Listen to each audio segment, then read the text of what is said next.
बिस्मिल्लाहिर्रहमानिर्रहीम अस्सलाम वालेकुम। नाज एजुकेशन सेंटर में आपको वेलकम कहती हूँ और आज मैं आपको एक्सरसाइज नंबर 18.6 का question number 2 if a ratio b equal है सी रेशो डी इक्वल है e ratio f then show that. Question है इसके 3। आप लोग आज मैं करवाऊँगी, ठीक है। वीडियो पूरी देखिएगा बराए मेहरबानी, आप लोगों से रिक्वेस्ट है। और चलिए हम क्वेश्चन नंबर 1 सॉल्व करते हैं इसका। तो हम ये दिया हुआ है a की power 4 B square plus A square E square minus E 4 F upon में दिया हुआ B 6 plus B square F square minus F 5 is equal A 4 और बी 4। अब देखिए according to question A ratio B यानी कि हम रेशो को फ्रैक्शन में लिख देते हैं, ठीक है। इक्वल है किसके, सी रेशो डी यानी कि सी अपॉन डी और इक्वल है ई रेशो एफ, ठीक है। अब हम इन तीनों को, आपको पता है कि कांस्टेंट लेकर के को हम इनके सब के साथ जो है लगा लेते हैं। ए अपॉन बी इक्वल हो जाएगा के, सी अपॉन डी इक्वल हो जाएगा के, ठीक है। पिछले क्वेश्चन में आप लोगों को मैंने करवाया, आप लोगों को ये बात मालूम होगी, ठीक है। ई अपॉन एफ हो जाएगा के इक्वल।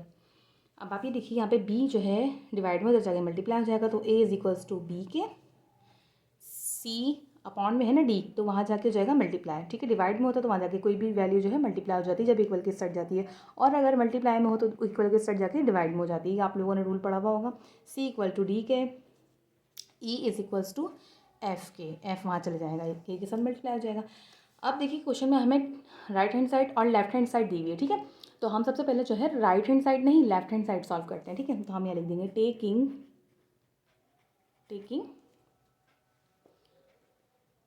लेफ्ट हैंड साइड, ठीक है। टेकिंग लेफ्ट हैंड साइड पे हमारे पास है A 4 B square plus A square E square minus E 4 F upon में वैल्यूज जो दी हुई हैं वो है B 6 plus B square F square minus का एफ 5, ठीक है। अब देखिए जहाँ जहाँ पर हमारे पास ए दिया हुआ है तो ए की जगह पे ए की वैल्यू पुट हो जाएगी, जहाँ ई दिया हुआ है वहाँ पर ई की वैल्यू पुट हो जाएगी, ठीक है। तो हम कर लेते हैं ए 4 मतलब बी के का 4 हो जाएगा, प्लस ए स्क्वायर मतलब सॉरी बी भी तो है, तो बी स्क्वायर हम एज इट इज़ रहने देंगे, बी स्क्वायर और प्लस ए स्क्वायर की जगह अगेन बी के आ जाएगा और इसका स्क्वायर हो जाएगा, और ई की जगह पे ई की वैल्यू आ जाएगी, एफ के का स्क्वायर हो जाएगा ये, ठीक है। माइनस फिर से ई की वैल्यू लिख देंगे एफ के, लेकिन यहाँ पे पावर 4 है तो 4 आ जाएगा और बाहर वाला एफ एज इट इज़ रहा। अब अपॉन में जो है वैल्यूज़ वो एज इट इज़ रहेंगी, B 6 plus B square F square minus का एफ 5, ठीक है। अब आप ये देखिए ये जो ब्रैकेट के बाहर जो पावर होती है ना वो इसका मतलब ये होता है कि वो बी पे भी है और के पे भी है, तो बी 4 के 4, ठीक है। और बी स्क्वायर जो है ब्रैकेट लगा देंगे हम क्योंकि मिक्सअप हो जाएगा सर, इसलिए फिर हो जाएगा बी स्क्वायर, फिर हो जाएगा के स्क्वायर, ठीक है। और फिर है हमारे पास F square K square minus F 4 के 4 और एफ, ठीक है। अपॉन की वैल्यू हमारे पास एज इट इज़ रहेगी, वो है बी 6 प्लस बी स्क्वायर, ठीक है। और क्या है एफ स्क्वायर माइनस का एफ 5, ठीक है। अब इसको मज़ीद सॉल्व कर लेते हैं। क्या करेंगे हम, कंडीशन देख लेते हैं क्या कंडीशन बन रही है हमारे पास। देखिए बी 4 ये वाला और बाहर वाला जो है बी, दोनों भी सेम है तो पावर्स ऐड हो जाएंगी, तो ये हो जाएगा बी 6 के 4, ठीक है। बेस सेम हो ना तो पावर्स 8 हो जाती हैं, आप लोगों ने रूट पढ़ लिया होगा 5 क्लास में, 6 क्लास में आप लोगों ने पढ़ा होगा। अब यहाँ देख लीजिए प्लस यहाँ पे क्या दोनों में सेम आ रहा है, यहाँ पर जो सेम आ रही है वो है के 4 मतलब के, तो के स्क्वायर प्लस हो जाएगा तो हो जाएगा के 4 बन जाएगा, तो यहाँ पे बी स्क्वायर और F square as it is रहा के 4 हो गया, ठीक है। माइनस इन दोनों में देखिए क्या सेम है हमारे पास, एफ़ और एफ़ सेम आ रहा है और के भी सेम आ रहा है, तो एफ़ स्क्वायर और एफ़ 4 मिलके बन जाएगा एफ़ 6, ठीक है। और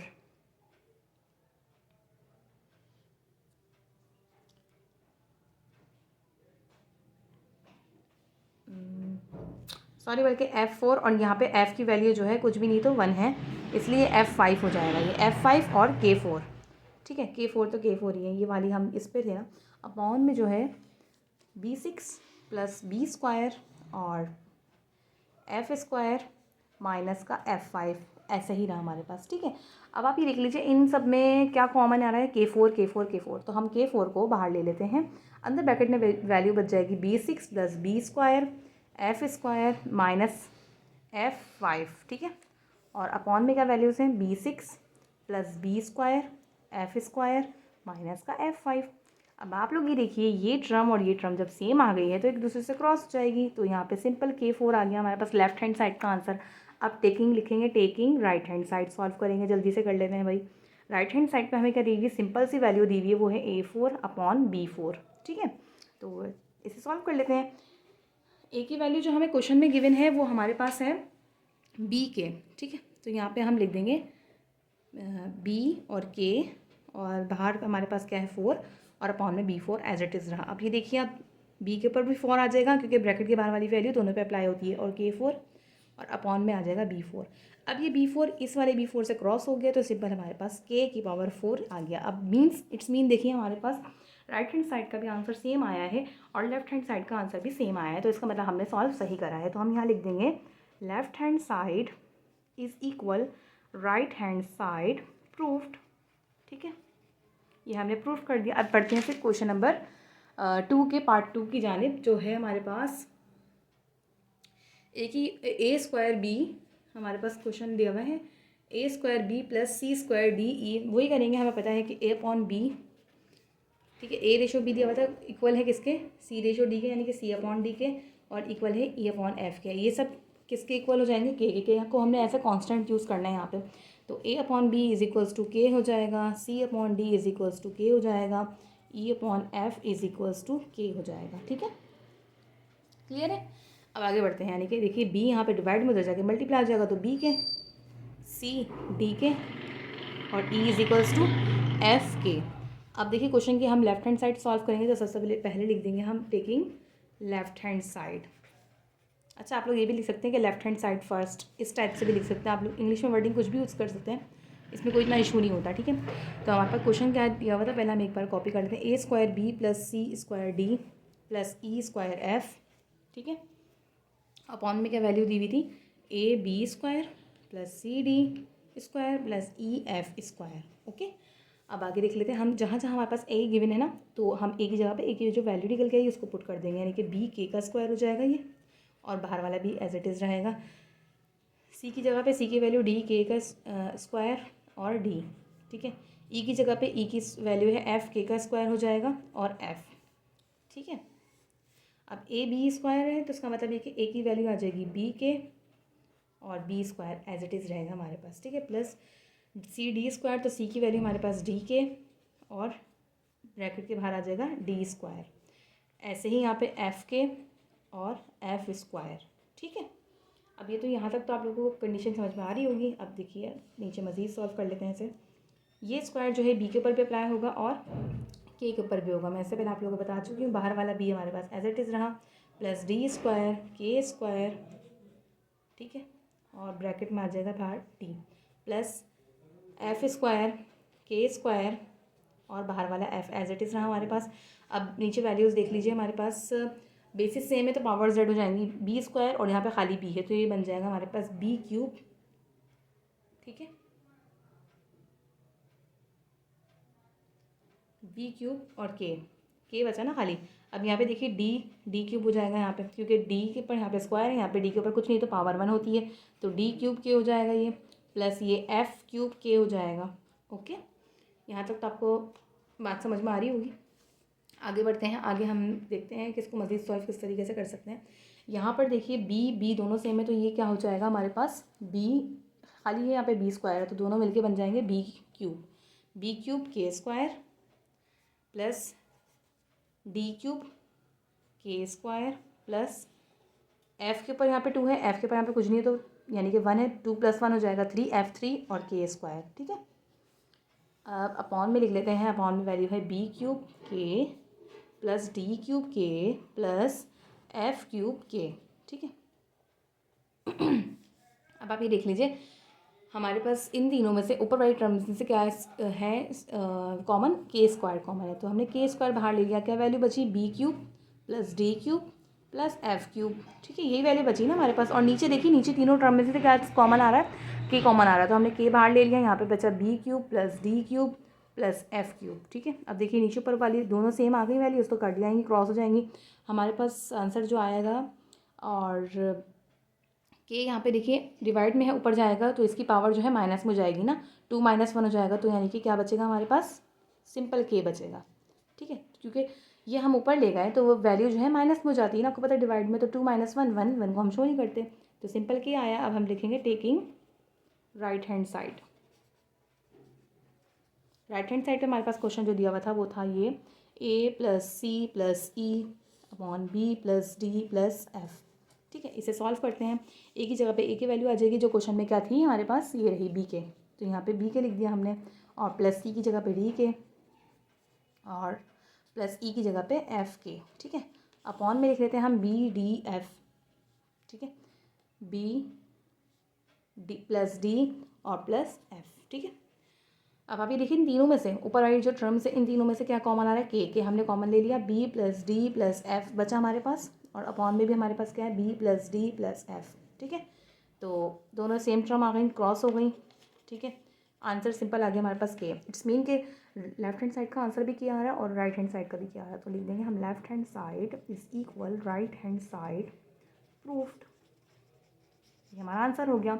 अब बढ़ते हैं पार्ट 3 की तरफ। तो पार्ट 3 हमारे पास जो है वो ये है कि AC upon BD + CE upon DF और इक्वल है A² upon B² C² upon D² + E² upon F²। इसको भी उसी तरीके से करेंगे, A अपॉन B यानी A/B इक्वल है किसके, C/D के, यानी कि C अपॉन D के फ्रैक्शन में चेंज कर देते हैं हम, और E अपॉन F के, और इन सबको हम किसके के कांस्टेंट लेके के इक्वल कर देते हैं। ठीक है, अब आप ये देखिए AB is equals to K, C upon D is equals to K, E upon F is equals to K, A is equals to B K, C is equals to D K, E is equals to F के।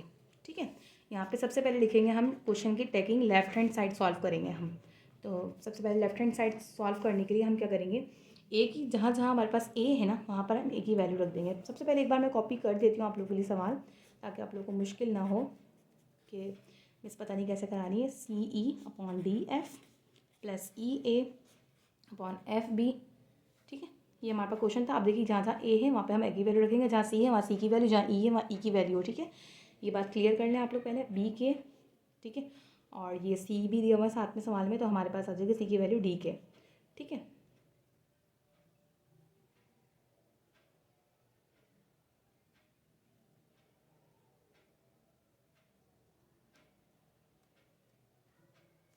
और इसी तरीके से हम upon में लिख देंगे B D. ठीक है, अब देख लीजिए अब आगे क्या करेंगे हम, सी की जगह पे सी की वैल्यू रख दी डी के, और आगे का दिया हुआ है ई की वैल्यू क्या है एफ़ के। ठीक है, अब अपॉन में आ जाएगा डी एफ। अब प्लस कर दिया हमने ई ए यानी कि एफ के।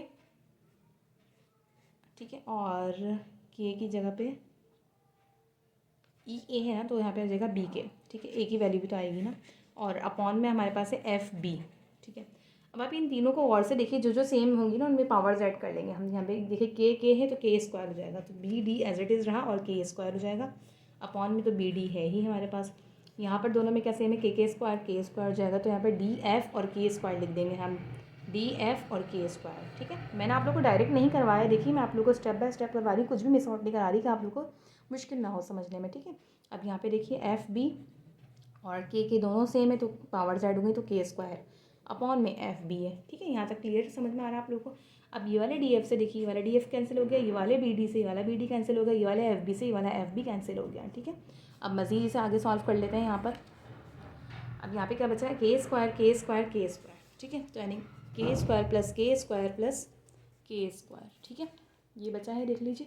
तो यानी कि देखिए यहाँ पे कुछ भी नहीं है, तो ये 1 है, 1 1 1 + 1 1 + 1 यानी कि 3k² है। ठीक है, अब ये हमारे पास लेफ्ट हैंड साइड का क्वेश्चन का आंसर है मतलब, और अब हम सॉल्व करेंगे टेकिंग राइट हैंड साइड। तो टेकिंग लिख दिया हमने और राइट हैंड साइड लिख देंगे, taking right hand side. Right hand side पे हमारे पास जो क्वेश्चन है वो है a² upon b² + c² upon d² + e² upon f²। ये हमारे पास क्वेश्चन है। अब इसे सॉल्व कर लेते हैं हम। ए की जगह पे ए की वैल्यू पुट कर लेते हैं जल्दी से, क्या है b के का स्क्वायर हो जाएगा, प्लस c की जगह पे वैल्यू रख देंगे d के का स्क्वायर। ठीक है, प्लस e की जगह पे f के का स्क्वायर रख दिया हमने। अपॉन में वैल्यूज़ जो है हमारे पास ऐसे एज इट इज़ रहेंगी, d² f²। ठीक है, अब अभी देखिए ब्रैकेट के बाहर जो हमारे पास पावर होती है वो दोनों पे अप्लाई होती है, तो b² के² अपॉन में b² d² K square upon में D square F square K square upon में हमारे पास एफ स्क्वायर से F square cancel, D square से D square cancel, B square से B square cancel, K square plus K square plus K square. ठीक है, 1 + 1 कितने हो गए 3, यानी कि 3 के स्क्वायर। अब आप ये देखिए लेफ्ट हैंड साइड और राइट हैंड साइड का आंसर दोनों का बराबर है, तो हम यहाँ लिख देंगे left hand side is equal है राइट हैंड साइड के आंसर। तो ये था आज हमारे पास एक्सरसाइज नंबर 18.6। आज मैंने आप लोगों को कंप्लीट करवा दी। क्वेश्चन नंबर 2 के 3 पार्ट है, तीसरा पार्ट है। ठीक है, आप लोग स्क्रीनशॉट ले लीजिएगा। ठीक है, और ये था हमारे पास क्वेश्चन नंबर 2 का पार्ट 2, और ये था हमारे पास क्वेश्चन नंबर 2 का पार्ट 1। इसी के साथ साथ मुझे दीजिए इजाज़त। Please subscribe my channel, like my video, और बराए मेहरबानी वीडियो को ज़रूर पूरा देखा करें और लाइक कर दिया करें। इससे मुझे मेरी हौसला अफजाई हो जाती है। और प्लीज़ कमेंट करा करें अगर कुछ भी समझ में ना आए।